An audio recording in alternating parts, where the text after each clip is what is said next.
Hi friends, welcome back to Curryleaves. ഇന്ന് നമ്മൾ baking accessories ഒക്കെയാണ് പരിചയപ്പെടാൻ പോകുന്നത്. അപ്പോൾ ആദ്യമായിട്ട് ബേക്കിംഗ് ചെയ്യാൻ പോകുന്ന ഒരാൾക്ക് വീട്ടിൽ കേക്ക് ചെയ്ത് കൊടുക്കണം എന്നൊക്കെ ആഗ്രഹമുള്ളവർക്കൊക്കെ ഇത് ഉപകാരപ്പെടുന്ന ഒരു വീഡിയോ ആയിരിക്കും. അപ്പോൾ വീഡിയോയിലോട്ട് പോകുന്നതിന് മുന്നേയായിട്ട് ഇതുവരെ സബ്സ്ക്രൈബ് ചെയ്യാത്തവർ പെട്ടെന്ന് തന്നെ ആ സബ്സ്ക്രൈബ് ബട്ടൺ ഒന്ന് പ്രസ് ചെയ്യുക, അതിൻ്റെ തൊട്ടടുത്തുള്ള ബെല്ലൈക്കണോട് ഒന്ന് പ്രസ് ചെയ്യുക കേട്ടോ. അപ്പം ഞാനിടുന്ന എല്ലാ വീഡിയോസും നിങ്ങൾക്ക് നോട്ടിഫിക്കേഷൻ കിട്ടുന്നതാണ്.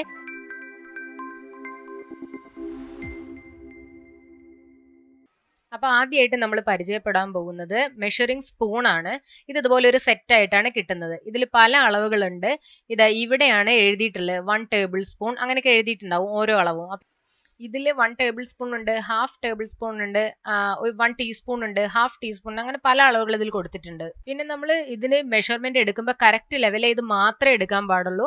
മേളിൽ ടോപ്പിൽ ഒരേ ലെവലിലായിട്ടായിരിക്കണം എടുക്കുന്നത്. അപ്പൊ മെഷർമെന്റ് എപ്പോഴും കേക്ക് ബേക്ക് ചെയ്യുമ്പോൾ ഇമ്പോർട്ടന്റ് ആണ്. മെഷർമെന്റ് തെറ്റിക്കഴിഞ്ഞാൽ നമുക്ക് കേക്കിന്റെ ടെക്സ്ചർ തന്നെ മാറിപ്പോ. അതുകൊണ്ട് എപ്പോഴും ഇത് ശ്രദ്ധിച്ചെടുക്കും.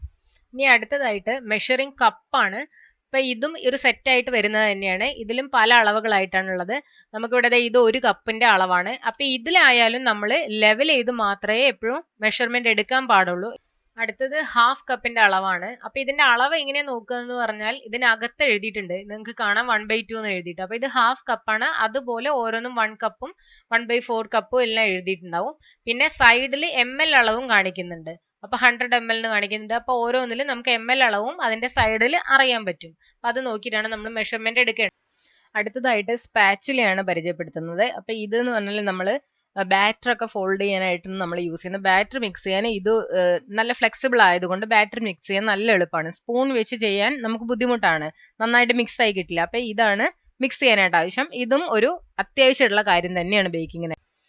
അടുത്തത് ഹാൻഡ് മിക്സർ ആണ്. ഞാനിവിടെ യൂസ് ചെയ്യുന്നത് മോർഫി റിച്ചാർഡ്സിന്റെ ഹാൻഡ് മിക്സർ ആണ്, 300 വാട്ട്സിന്റെ. അപ്പൊ ഹാൻഡ് മിക്സർ നിർബന്ധമാണ്. നമുക്ക് നന്നായിട്ട് എഗ്ഗ് ബീറ്റ് ആയി കിട്ടാനൊക്കെ ഹാൻഡ് മിക്സർ തന്നെ വേണം. പിന്നെ വിപ്പിംഗ് ക്രീം ഒക്കെ നല്ല സ്റ്റിഫായിട്ട് ബീറ്റ് ചെയ്തെടുക്കണമെങ്കിൽ ഹാൻഡ് മിക്സറിലാണെങ്കിലേ പറ്റുള്ളൂ. ഈ 2 ബ്ലേഡുകളും നമുക്ക് ഊരിയെടുക്കാൻ പറ്റും. ഹാൻഡ് മിക്സറിന്റെ മുകളിലുള്ള ബട്ടൺ പ്രസ് ചെയ്തിട്ടാണ് ഇത് ഊരിയെടുക്കുന്നത്. ഈ ബ്ലേഡ് ഇട്ട് കൊടുക്കാനായിട്ട് ഒരു നോച്ച് കാണാൻ പറ്റും. ആ നോച്ചിനകത്ത് നമുക്കത് ഒന്ന് വെച്ച് കൊടുത്തിട്ട് ഒന്ന് പ്രസ് ചെയ്താൽ മതി. അങ്ങനെയാണ് നമ്മൾ ബ്ലേഡ് അങ്ങോട്ട് ഇട്ട് കൊടുക്കുന്നത്. ഇതൊരു വിസ്ക് ആണ്. വിസ്കും ബാറ്റർ മിക്സ് ചെയ്യാനൊക്കെ തന്നെയാണ് യൂസ് ചെയ്യുന്നത്. എഗ്ഗ് ബീറ്റ് ചെയ്യാനൊക്കെയാണ് യൂസ് ചെയ്യുന്നത്. പക്ഷെ എഗ്ഗ് ബീറ്റ് ചെയ്യാൻ ഹാൻഡ് മിക്സർ ആണ് എപ്പോഴും കൂടുതൽ നല്ലത്.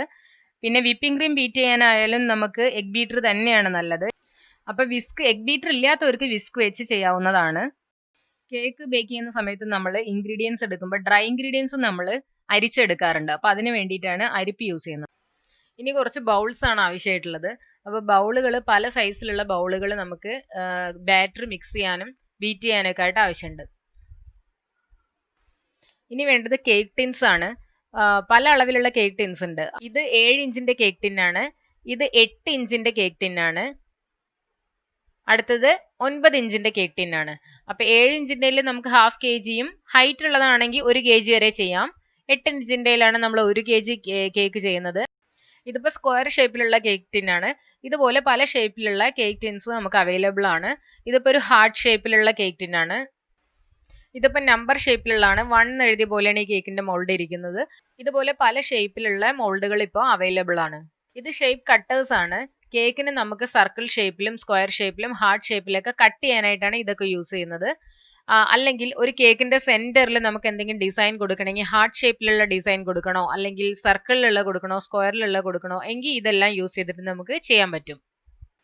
ഇത് കേക്ക് ലെവലർ ആണ്. ഒരു കേക്കിന് ലെയർ ആക്കാനായിട്ടാണ് നമ്മൾ ഇത് യൂസ് ചെയ്യുന്നത്. ഇതിന് ഒരു സ്ട്രിങ് കണക്ട് ചെയ്തിട്ടുണ്ട്. ഈ സ്ട്രിങ് വെച്ചാണ് നമ്മൾ കേക്കിനെ ലെയർ ആക്കുന്നത്. ഇനി വേണ്ടത് ബട്ടർ പേപ്പർ ആണ്. ബട്ടർ പേപ്പർ നമ്മൾ കേക്ക് ടിന്നിനകത്ത് ബട്ടർ ഗ്രീസ് ചെയ്തതിന് ശേഷം ബട്ടർ പേപ്പറും കൂടെ വെച്ചിട്ടാണ് ബാറ്റർ ഒഴിക്കുന്നത്. ഈ ബ്രഷ് യൂസ് ചെയ്യുന്നത് കേക്ക് ടിന്നിനകത്ത് ബട്ടർ ഗ്രീസ് ചെയ്യാൻ വേണ്ടിയിട്ടാണ്. പിന്നെ ഷുഗർ സിറപ്പ് സ്പോഞ്ചിൽ സ്പ്രെഡ് ചെയ്യാനായിട്ടും ഈ ബ്രഷ് യൂസ് ചെയ്യുന്നതാണ് നല്ലത്. ഇതാണ് ടേൺ ടേബിൾ. നമ്മൾ കേക്ക് ഐസിങ് ചെയ്യാനായിട്ട് ഇങ്ങനെ കറക്കി കൊടുത്താണ് ഐസിങ് ചെയ്യുന്നത്. അപ്പൊ നമുക്ക് വളരെ എളുപ്പത്തിൽ ഐസിങ് ചെയ്യാൻ പറ്റും. അതിനു വേണ്ടി യൂസ് ചെയ്യുന്നതാണ് ടേൺ ടേബിൾ. ഇത് കപ്പ് കേക്ക്സ് ചെയ്യാനായിട്ടുള്ള മോൾഡുകളാണ്. ഇത് പല കളറിലും പല ഷേപ്പിലും ഒക്കെ ആയിട്ട് നമുക്ക് കിട്ടും. നല്ല ഭംഗിയുള്ളതൊക്കെ കിട്ടും. ഇത് ഡയറക്റ്റ് ബേക്കിംഗ് ആണ്. ഇതിൽ ബാറ്റർ ഒഴിച്ച് ഓവനകത്ത് വെച്ചാൽ മതി. ഇതും ഡയറക്റ്റ് ബേക്കിംഗ് മൗൾഡുകളാണ്. ഇതുപോലുള്ള പല കളറിലും ഷേപ്പിലുള്ള മൗൾഡുകൾ നമുക്ക് കിട്ടും. നമുക്ക് പ്ലം കേക്ക്, ബട്ടർ കേക്ക് അങ്ങനത്തെ കേക്കുകളെല്ലാം ഇതിൽ ബേക്ക് ചെയ്തെടുക്കാൻ പറ്റും. ഇതാണ് ആംഗുലാർ പാലറ്റ് നൈഫ്. ഇത് വെച്ചാണ് നമ്മൾ ഒരു കേക്ക് ഐസിങ് ചെയ്യുന്നത്.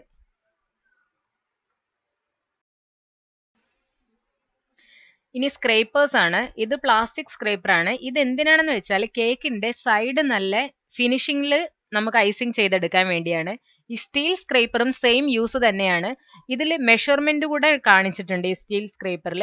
അപ്പൊ നമുക്ക് എന്തെങ്കിലും കട്ട് ചെയ്യാനൊക്കെ ഇത് വെച്ച് ചെയ്യാൻ പറ്റും. ഫോണ്ടന്റ് ഒക്കെ നമുക്ക് ചെയ്യുമ്പോഴും അതുപോലെ ചോക്ലേറ്റ് ചെയ്യുമ്പോഴൊക്കെ, ചോക്ലേറ്റ് ആർട്ട് ചെയ്യുമ്പോഴൊക്കെ ഇത് യൂസ് ചെയ്യാം.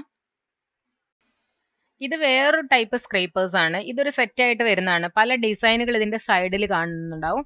അപ്പൊ ഇതെന്ന് പറഞ്ഞാൽ നമുക്ക് കേക്കിന്റെ സൈഡിൽ ഡിസൈൻ കൊടുക്കാൻ വേണ്ടിയിട്ടാണ്. നമ്മൾ ബേക്കറിയിൽ നിന്നൊക്കെ കേക്ക് വാങ്ങിക്കുമ്പോഴും ഒക്കെ നമ്മൾ സൈഡിൽ ഡിസൈൻസ് കാണാറുണ്ട്, ലൈൻ പോലെയൊക്കെ. അപ്പൊ അങ്ങനെ ചെയ്യാനായിട്ടാണ് ഇത് യൂസ് ചെയ്യുന്നത്. ഇനി ഇത് കുറെ നോസിലുകളും കുറച്ച് ഷേപ്പ് കട്ടേഴ്സും ഒക്കെയാണ്. അപ്പൊ ഈ നോസിൽസ് പല ഡിസൈനിൽ നമുക്ക് ചെയ്യാനായിട്ട് നമ്മൾ നോസിൽസ് യൂസ് ചെയ്യും. അപ്പൊ ഈ നോസിലിന്റെ മാത്രമായിട്ടുള്ള ഒരു വീഡിയോ ഞാൻ ചെയ്യുന്നുണ്ട്. അപ്പൊ അതിൽ നിങ്ങൾക്ക് ഓരോ നോസിലും എന്തൊക്കെ ഷേപ്പുകൾ കിട്ടുന്നുള്ളത് മനസ്സിലാവും.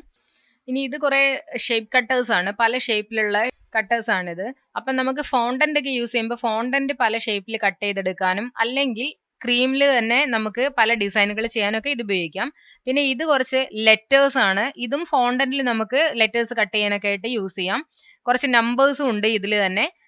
അപ്പൊ നമുക്ക് കേക്കിൽ ഫോണ്ടന്റ് വെച്ച് കട്ട് ചെയ്ത് ഏജ് ഒക്കെ എഴുതാനൊക്കെ ആയിട്ട് ഈ നമ്പേഴ്സ് യൂസ് ചെയ്യാം. അപ്പൊ 0 to 9 നമ്പേഴ്സ് ഇതിൽ ഉണ്ട്. ഓപ്ഷണൽ ആണ്. നമുക്ക് ഇതൊക്കെ നിർബന്ധമുള്ള കാര്യമൊന്നുമല്ല ഒരു ബേക്കിംഗ് തുടങ്ങാനായിട്ട്. ഇതൊക്കെ കുറച്ചുകൂടെ അഡ്വാൻസ്ഡ് ആയിട്ട് നമ്മൾ ചെയ്യുമ്പോഴേ ഇതിന്റെയൊക്കെ ആവശ്യമുള്ളൂ. ഇത് ഗ്രേറ്റർ ആണ്. നമുക്ക് ചോക്ലേറ്റ് ഒക്കെ ഗ്രേറ്റ് ചെയ്തെടുക്കാൻ വേണ്ടിയിട്ടാണ് ഇത് യൂസ് ചെയ്യുന്നത്. നമ്മൾ സാധാരണ വെജിറ്റബിൾസ് ഒക്കെ ഗ്രേറ്റ് ചെയ്യാനായിട്ട് കിച്ചണിൽ യൂസ് ചെയ്യുന്ന അത് തന്നെ. അതിന്റെ ഒരു ചെറിയ വേർഷൻ ആണ് ഇതെന്നേ ഉള്ളൂ. വലുത് യൂസ് ചെയ്താലും കുഴപ്പമൊന്നുമില്ല. ഇതിന്റെ 4 സൈഡിലും 4 ഷേപ്പുകളാണ്. അപ്പൊ അതനുസരിച്ച് നമുക്ക് ചോക്ലേറ്റ് കട്ട് ചെയ്തെടുക്കാം. ഇത് പൈപ്പിംഗ് ബാഗ്. ഇത് നമുക്ക് ക്രീം ഫില്ല് ചെയ്തതിന് ശേഷം ഡിസൈനുകളൊക്കെ ചെയ്യാനായിട്ടാണ് യൂസ് ചെയ്യുന്നത്. ഈ പൈപ്പിംഗ് ബാഗിനകത്ത് നമുക്ക് നോസിൽ ഇട്ടതിന് ശേഷം ക്രീം ഫില്ല് ചെയ്തിട്ട് പല ഡിസൈനുകൾ ഏത് നോസിലാണോ ഇടുന്നത് അതിനനുസരിച്ച് ഡിസൈൻ ചെയ്തെടുക്കാൻ പറ്റും. അപ്പൊ പൈപ്പിംഗ് ബാഗ് നമുക്ക് ഒരു സെറ്റ് ആയിട്ട് വാങ്ങിക്കാൻ കിട്ടും. ആ ഒരു സെറ്റ് സ്മോൾ, മീഡിയം, ലാർജ് എല്ലാ സൈസിലും നമുക്ക് കിട്ടും. ഇതൊക്കെ കേക്കിന്റെ ആക്സസറീസ് ഒക്കെ കിട്ടുന്ന എല്ലാ ഷോപ്പിലും അവൈലബിൾ ആണ്. ഒരു ഫോണ്ടൻ കേക്ക് ചെയ്യുമ്പോഴേ ഇതിന്റെ ആവശ്യമുള്ളൂ. അതുകൊണ്ട് സാധാരണ ഒരു ബേസിക് ആയിട്ട് ഒരു കേക്ക് ചെയ്യുന്ന ആൾക്ക് ഇത് ആവശ്യമില്ല. അപ്പൊ ഫോണ്ടന്റ് കേക്ക് ചെയ്യുമ്പോഴത്തേക്കും അതിന്റെ ടോപ്പിൽ സ്മൂത്ത് ആക്കാൻ വേണ്ടിയിട്ടാണ് നമ്മൾ ഇത് യൂസ് ചെയ്യുന്നത്. പിന്നെ വേണ്ടത് OTG ആണ്. OTGയിലാണ് നമ്മൾ കേക്ക് ബേക്ക് ചെയ്തെടുക്കുന്നത്. അപ്പൊ OTG ഇല്ലാത്തവർക്ക് നോൺ സ്റ്റിക്കിലും കുക്കറിലും ഒക്കെ ചെയ്യാവുന്നതാണ്. ഞാൻ യൂസ് ചെയ്യുന്ന OTGയെ കുറിച്ചുള്ള വീഡിയോ ഞാൻ നേരത്തെ പോസ്റ്റ് ചെയ്തിട്ടുണ്ട്. അപ്പൊ അത് ഞാൻ ഡിസ്ക്രിപ്ഷൻ ബോക്സിൽ ഇടാം. അതെല്ലാവരും ഒന്ന് പോയി കാണും. ബേക്കിംഗ് തുടങ്ങാൻ ആഗ്രഹിക്കുന്നവർക്ക് വളരെ യൂസ്ഫുൾ ആയിട്ടുള്ള ഒരു വീഡിയോ ആയിരിക്കും അത്. അപ്പൊ എല്ലാവരും ഈ വീഡിയോ ഇഷ്ടമായെങ്കിൽ ലൈക്ക് ചെയ്യുക, ഷെയർ ചെയ്യുക, കമന്റ് ചെയ്യുക. ബേക്കിങ്ങിനെ കുറിച്ചുള്ള എന്തെങ്കിലും ഡൗട്ടുകൾ ഉണ്ടെങ്കിലോ ബേക്കിംഗ് ആയിട്ട് സംബന്ധമായിട്ടുള്ള എന്തെങ്കിലും വീഡിയോ നിങ്ങൾക്ക് കാണണമെന്ന് ആഗ്രഹം ഉണ്ടെങ്കിലോ നിങ്ങൾ അത് കമന്റ് ബോക്സിൽ അറിയിച്ചാൽ ഞാൻ ആ വീഡിയോ ചെയ്യുന്നതായിരിക്കും. താങ്ക്